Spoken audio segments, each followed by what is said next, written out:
ఉమ్మడి మెదక్ జిల్లాలో ఈరోజు ప్రధాన వార్తలు ఈ విధంగా ఉన్నాయి. సిద్దిపేట జిల్లా వార్తలు వచ్చేసరికి సిద్దిపేట జిల్లాలోని చేర్యాల మండలం ఆకునూరు గ్రామంలో ఈరోజు ఉదయం పూట ఒక ఇంట్లో అకస్మాత్తుగా సిలిండర్ పేలింది. ఈ ఘటనలో ఇల్లు పూర్తిగా దగ్ధం కాగా ఇంటి కుటుంబానికి సంబంధించిన 6గురికి తీవ్రమైనటువంటి గాయాలయ్యాయి. గాయాలైనటువంటి వాళ్ళందరినీ కూడా చేర్యాల ప్రభుత్వ ఆసుపత్రికి తరలించి చికిత్స అందిస్తూ ఉన్నారు. ఈ ఘటనకు సంబంధించి పోలీసులు కేసు నమోదు చేస్తూ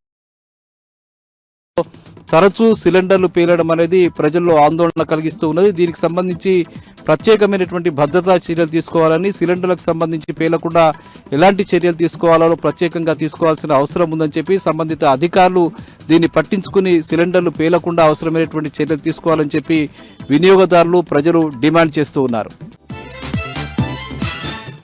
ఇక అక్కన్నపేట మండలం చౌటుపల్లి గ్రామానికి సంబంధించిన రైతులంతా కూడా ఆదర్శంగా నిలిచినటువంటి పరిస్థితి కనిపిస్తూ ఉన్నది. ముఖ్యంగా ఇటీవల కురిసినటువంటి భారీ వర్షాలకు చౌటపల్లి పక్కనే ఉన్నటువంటి ఒక వాగు ఉధృతంగా ప్రవహించింది. రైతులు పొలాల వద్దకు వెళ్లడం సమస్యగా మారిన నేపథ్యంలో ప్రభుత్వం ఎన్నిసార్లు విన్నవించినప్పటికీ కూడా దానికి సంబంధించిన కల్వర్టు నిర్మించకపోవడంతో రైతులంతా కలిసి ఆ కల్వర్టు నిర్మాణానికి శ్రమదానం చేశారు. అట్లాగే వాళ్ళ ఖర్చుల ద్వారానే ఆ కల్వర్టు నిర్మాణం కూడా పూర్తి చేసుకున్నారు.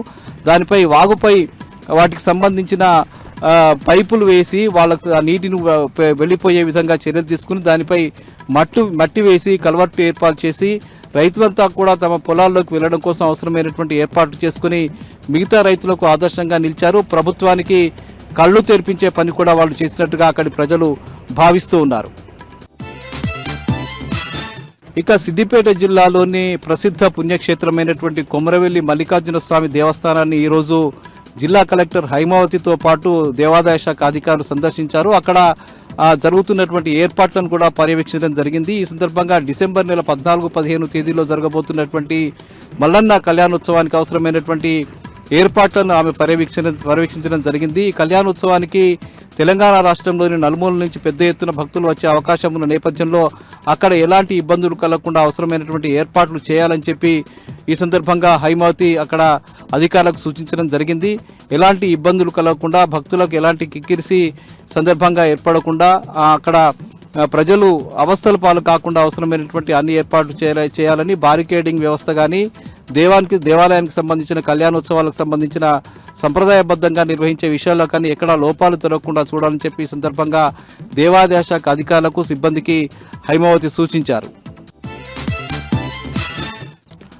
ఇక సంగారెడ్డి జిల్లా వార్తలు వచ్చేసరికి జిన్నారం మండలంలోని మున్సిపాలిటీకి సంబంధించిన కార్మికులకు గత 6 నెలలుగా వేతనాలు లేని నేపథ్యంలో అక్కడ కార్మికులంతా కూడా ఆందోళనకు దిగినటువంటి పరిస్థితి ఏర్పడింది. గత 6 నెలలుగా తమకు వేతనాలు లేకపోయినప్పటికీ కూడా మున్సిపాలిటీ శుభ్రత కోసం తాము పనిచేస్తున్నామని, ప్రభుత్వం తమకు సక్రమంగా జీతాలు చెల్లించడం లేదని చెప్పి అక్కడి కార్మికులంతా కూడా ఆందోళన వ్యక్తం చేశారు. కార్మికులు చేస్తున్న ఆందోళనకు వామపక్ష పార్టీలు, బీఆర్ఎస్ పార్టీకి సంబంధించిన నాయకులు మద్దతు ఇవ్వడం జరిగింది. తక్షణమే వాళ్ళకి ఇవ్వాల్సినటువంటి వేతనాలు చెల్లించాలని చెప్పి బీఆర్ఎస్ పార్టీ నాయకులు ఈ సందర్భంగా ప్రభుత్వాన్ని డిమాండ్ చేశారు.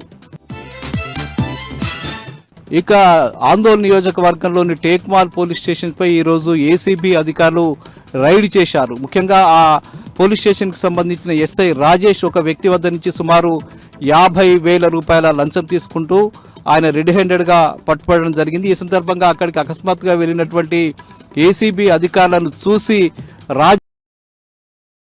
ఘటన చర్చనీయాంశంగా మారింది. రాజేష్ అక్కడి నుంచి వాళ్ళని తప్పించుకుని పారిపోయి ఆ గ్రామానికి సంబంధించిన పంట పొలాల్లోకి వెళ్తున్న క్రమంలో ఏసీబీ అధికారులు అతన్ని చేసి పట్టుకున్నారు. పంట పొలాల్లో ఆయన కింద పడిపోయిన నేపథ్యంలో అక్కడి నుంచి ఆయనను తీసుకువచ్చి మళ్ళీ పోలీస్ స్టేషన్కి తీసుకొచ్చి అతని వద్ద డబ్బులకు సంబంధించిన వాటిని రికవరీ చేసి అతన్ని విచారణ చేస్తూ ఉన్నటువంటి పరిస్థితి కనిపిస్తుంది. రాజేష్ చేసినటువంటి ఈ చర్యల నేపథ్యంలో అక్కడ చర్చనీయాంశంగా మారింది. గత కొంతకాలంగా రాజేష్ అవినీతి చర్యలకు పాల్పడుతూ పెద్ద ఎత్తున లంచాలు వసూలు చేస్తున్నట్టుగా ఆరోపణలున్నాయి. ఈ నేపథ్యంలో ఏసీపీ అధికారులకు ఎస్ఐ రాజేష్ పట్టుబడడంతో అక్కడ స్థానికులంతా కూడా పెద్ద ఎత్తున సంబరాలు జరుపుకున్నటువంటి పరిస్థితి నెలకొంది. ఇటీవలి కాలంలో సిద్దిపేట జిల్లా ములుగుకు సంబంధించిన ఎస్ఐ కూడా విజయ్ కుమార్ తాను కూడా ఏసీబీ అధికారులకు లంచం తీసుకుంటూ పట్టుబడిన విషయం తెలిసిందే. ఏసీబీకి ఇటీవలి కాలంలో పోలీసు అధికారులు తరచూ పట్టుబడుతుండడం పట్ల చర్చనీయాంశంగా మారిపోయింది. ఇక రాష్ట్ర ప్రభుత్వం మహిళలకు పంపిణీ చేయడం కోసం తీసుకొచ్చినటువంటి చీరల్ని కాపాడడం జోగిపేటలోని ఐకేపీ మహిళలందరికీ కూడా పెద్ద సమస్యగా మారిపోయింది. ఒక పండుగకు సంబంధించి మహిళలందరికీ కూడా ఇవ్వడం కోసం దాదాపు 12,000 చీరల్ని జోగిపేటకు తరలించినటువంటి అధికారులు వాటిని ఇప్పటి వరకు కూడా పంపిణీ చేయకపోవడం ఫలితంగా అవి ఒక స్టోర్ రూమ్లో వాటిని భద్రపరిచారు. అయితే అక్కడ ఉన్నటువంటి ఎలుకలన్నీ కూడా ఆ చీరల్ని కొట్టుతూ వాటిని పూర్తిగా చింపివేస్తున్న నేపథ్యంలో స్థానికులంతా కూడా ఇబ్బంది పడుతున్నటువంటి పరిస్థితి నెలకొంది. ముఖ్యంగా ఐకేపీకి సంబంధించిన మహిళలంతా వాటిని కాపాడడం పెద్ద సమస్యగా మారిపోయింది. ఆ ఎలుకల్ని పట్టుకోవడం కోసం అక్కడ చుట్టూ వాళ్ళు బోన్లను ఏర్పాటు చేయాల్సిన పరిస్థితి కూడా ఏర్పడింది. అక్కడ సెక్యూరిటీ సిబ్బందిని కూడా ఏర్పాటు చేసి వాటిని కాపాడాల్సిన పరిస్థితి ఏర్పడింది. వాటిని ఎవరైనా దొంగలు ఎత్తుకుపోతారనే ఒక అనుమానంతో భయంతో వాటిని అక్కడ భద్రపరిచి వాటికి సెక్యూరిటీ కూడా ఏర్పాటు చేయాల్సిన ఒక దుస్థితి ఇవాళ నెలకొన్నది. ప్రభుత్వం తక్షణమే వాటిని పంపిణీ చేసి ఉంటే ఇలాంటి సమస్య ఉత్పన్నమయ్యేది కాదని చెప్పి వాళ్ళు ఆందోళన వ్యక్తం చేస్తున్న పరిస్థితి, ఆవేదన వ్యక్తం చేస్తున్న పరిస్థితి జోగిపేటలో నెలకొని ఉన్నది.